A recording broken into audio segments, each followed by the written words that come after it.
The wind chill was 30 below zero. The kind of cold that didn't just bite, it consumed. I shouldn't have been walking, but the residence dorms were 3 miles from the hospital.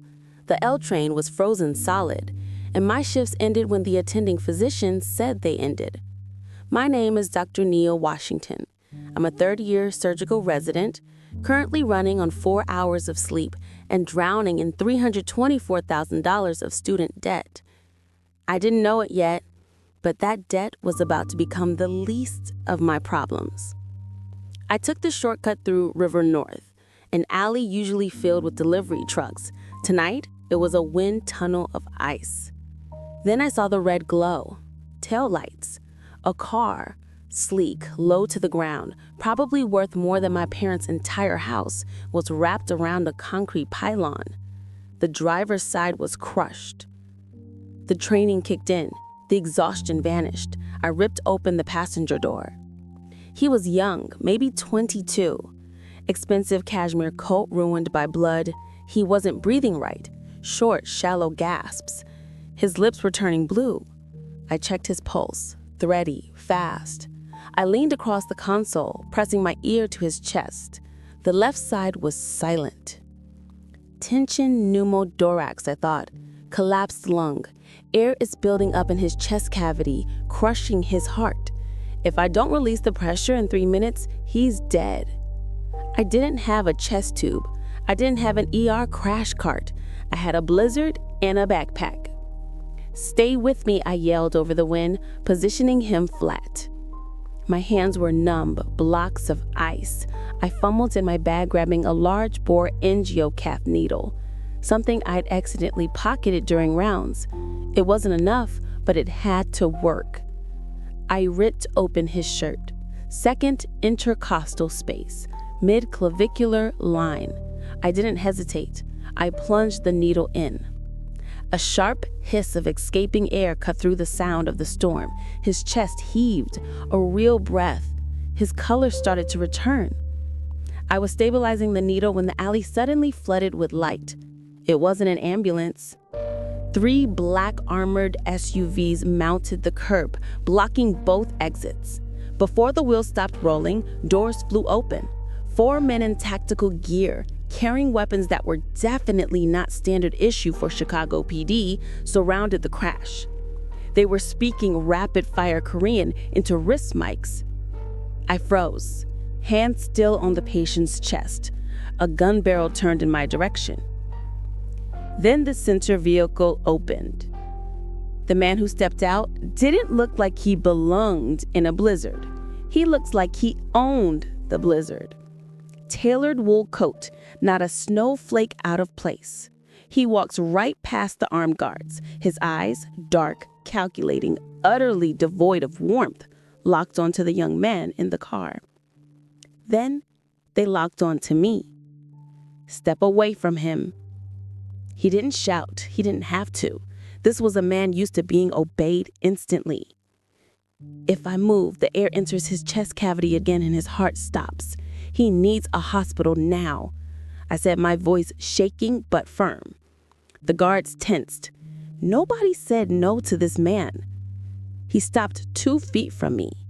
He looked at the impromptu needle in his brother's chest, then at my frozen hands, then at my hospital ID badge clipped to my coat. He was assessing me, not as a person, but as an asset, a variable in an equation.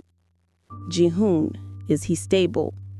He said, is he stable?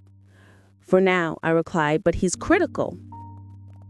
He snapped his fingers. 2 guards moved past me, gently but efficiently, lifting the younger man out of the wreckage and toward the SUV. They moved like highly trained paramedics.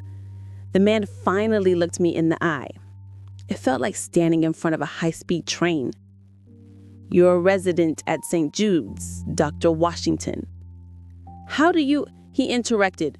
"You improvise a needle decompression in sub-zero temperatures with inadequate equipment. You didn't panic when guns were drawn on you. You prioritized the patient over your own safety." The adrenaline dumped out of my system, replaced by bone-deep freezing cold. I started to shake violently. He took off his gloves, black leather, lined with cashmere, and held them out to me. "Put these on, get in the car." I need to get back to the hospital," I stammered. "I have rounds in 6 hours." "You just saved the life of Park Ji-hoon, heir to the Hansung medical conglomerate. Your rounds are canceled." The inside of the SUV was silent, warm, and smelled like expensive leather and oath. It was a different planet from the alley I'd just left. The man, Park Kang-Dae, the CEO of Hansung, one of the biggest biotech firms in the world, ignored me for 10 minutes, handling a crisis on the phone and clipped aggressive Korean. When he hung up, he didn't offer thanks. He offered a transaction. "My brother has a condition. He requires discretion that a public hospital cannot provide. Our current physician has proven unreliable." He pulled up a file on the tablet. It was my life, my credit score, my rental history, and the big number in red ink. $324,000 in student loans, he read. "Your mother's mortgage is underwater in Atlanta. You eat vending machine ramen 5 nights a week." "Are you threatening me?" I asked, defensive. "I'm hiring you." He leaned forward, his eye contact intense. "I will wire the full amount to clear your debt tomorrow morning. I will pay off your mother's house. In exchange, you belong to Hansung. You become Ji-hoon's private physician. You live in my residence. You're available 24/7, and you speak to no one about what you see." My mouth dried. It was a deal with the devil. It was freedom. "Why me?" I asked. "You could hire the head of surgery at Harvard." "I don't need prestige, Dr. Washington. I need someone who could operate in a blizzard without breaking." I said yes. I sold my soul to pay Sally Mae. 2 days later, I moved into the penthouse atop the Hansung Tower. It was glass, marble, and silence.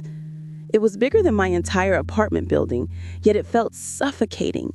There were guards at every elevator, cameras in every hallway. I quickly realized I hadn't just been hired as a doctor. I'd been hired as a prisoner in a gilded cage.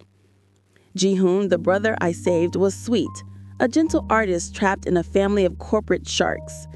But Kang-Dae, he was a storm contained in a suit.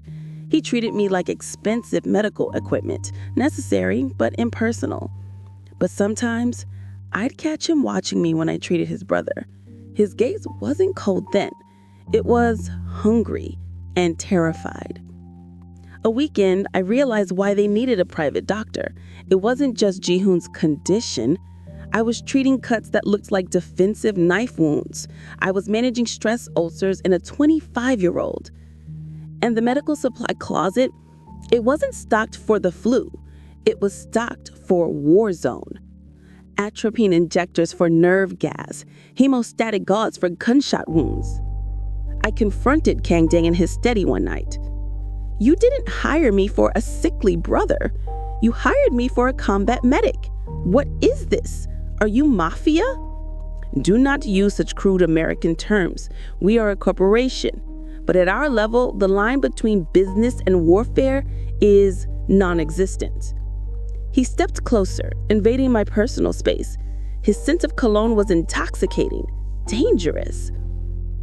"My rivals don't just want to bankrupt me, Nia. They want to erase my lineage. You are the firewall keeping them alive. Do you want to leave? The door is open. The debt returns." He knew I couldn't leave. And God help me, I wasn't sure I wanted to anymore. The real test came at the Winter Merger Gala. Kang-Dae insisted I attend. Appearances, he said. He bought me a dress that cost more than my car. When I walked down the stairs, he stopped talking mid-sentence. For the first time, I saw the mask slip. He didn't look at me like an employee. He looked at me like a man who just realized he was in trouble. At the gala, the tension was thicker than the champagne. Men in expensive suits smiled with their teeth, but not their eyes. A rival CEO, Mr. Sato, approached us. The air dropped 10 degrees. Sato offered Kang-Dae a drink for future cooperation. Kang-Dae took a sip, maintaining eye contact. 5 minutes later, Kang-Dae stumbled, just a slight trip. His security team stepped in, but I was faster. I grabbed his wrist. His pulse was skyrocketing. His pupils were pinpoints. "Kang-Dae, look at me," I urgently whispered. "What did you drink?" "He get Ji-hoon out," he slurred, fighting for control. Opiate overdose or a synthetic analog, I thought. They poisoned him in front of 500 people. I dragged the most powerful man in Chicago into a courtroom. His security team tried to stop me. "Back off," I screamed. "He's going into respiratory arrest." I ripped open my designer clutch. I always carry 2 doses of